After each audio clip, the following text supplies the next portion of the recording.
push-ups and pull-ups, eating dinosaur wiener. Make sure they're ripe.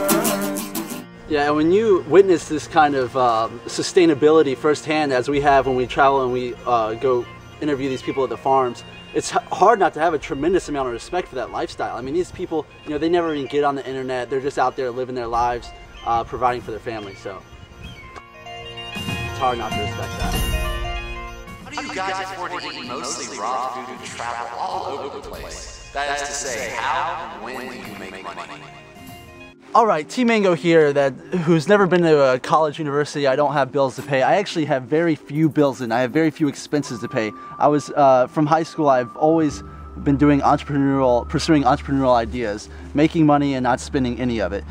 We did I guess if you could say our most professionalized background is in mobile marketing. We just have very few expenses.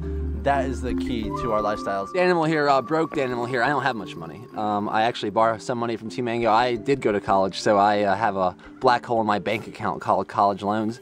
But it's all good. Like, I feel like as long as you're pursuing something that you love and working a job that you love, first of all, you'll never really work a day in your life, and second of all, you'll be rich at heart. And that's really that's what I really find to be at value.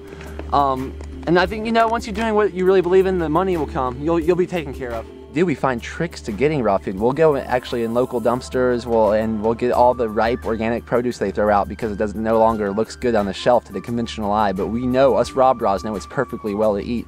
When we travel to places where we can save money. We try to find ways to get paid to travel, whether it's running a retreat or whether it's doing a mobile marketing tour. We're picking up a Craigslist gig. We try to find ways to get paid to do things that we would pay to do. It's kind of it makes a lot of sense when you think about it. When you eat in season, you save a lot of money. Like over the summertime, we buy 60-pound watermelons for a couple dollars. So their tip is for you. Buy in bulk. When you're buying boxes of dates or boxes of, we find that we know where the local grocery store around here sells boxes of organic bananas like this that turn into dinosaur wieners for $19 a box. It's unbelievable. So we just find tricks of the trade, whether it's a dumpster, whether it's buying in bulk, or whether it's going to a country where it's actually cheaper to eat raw. Okay, Sherry says, for someone new to raw foods or not, what are the 5 to 10 top foods someone only eating raw food should eat to ensure that they are getting a well-balanced diet?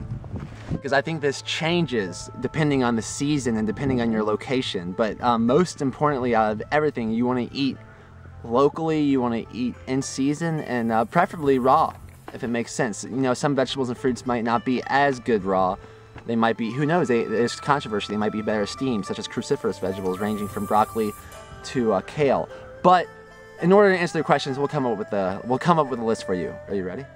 Okay, if you're not worried about being vegan, the #1 food, in my opinion, raw food, is raw milk. I think raw milk is the best food on the planet.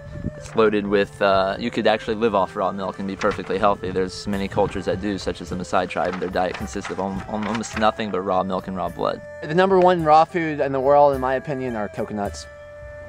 The milk, it's Mother Nature's breast milk. If you drink it, and it has to be, unfortunately, they're not the same when they're shipped overseas or dipped in formaldehyde, but if you're in the tropics or somewhere that has coconuts, please drink as much liquid as you can take. And when you're craving fat or energy, eat the meat, eat a coconut sprout. Heck, they even make nectar out of coconut trees. It's amazing, amazing raw food. And if you want to be a vegan, I would go with green juices. Green juices that are loaded with dark greens such as kale, spinach, and collards. You'll get so mineralized. It's good. I've heard that kale and spinach don't mix well together in green juices, but he's right. Go with the dark leafy greens and green juices and ginger. So we'll go with, so far we got coconuts, we got raw milk, we got ginger and dandelion. What's next, T-Mango? I would say mango or watermelon. They're the most hydrating. It's the only way you're really going to stay hydrated and full at the same time because they taste so good and they're so hydrating. And when eating fruit, you want to make sure they're picked ripe, because if you eat unripened fruit, they're not going to be as filled with nutrients. But when the fruit ripens, that's when they're at their peak nutrition. Okay.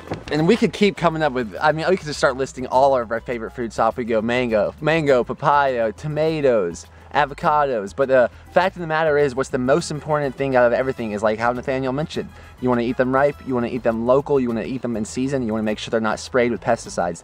That's the most important thing. If you're eating in the seasons, you will be healthy. Our new good friend Jodika says, let's make this fun. Who is dating who? And who's saving for marriage?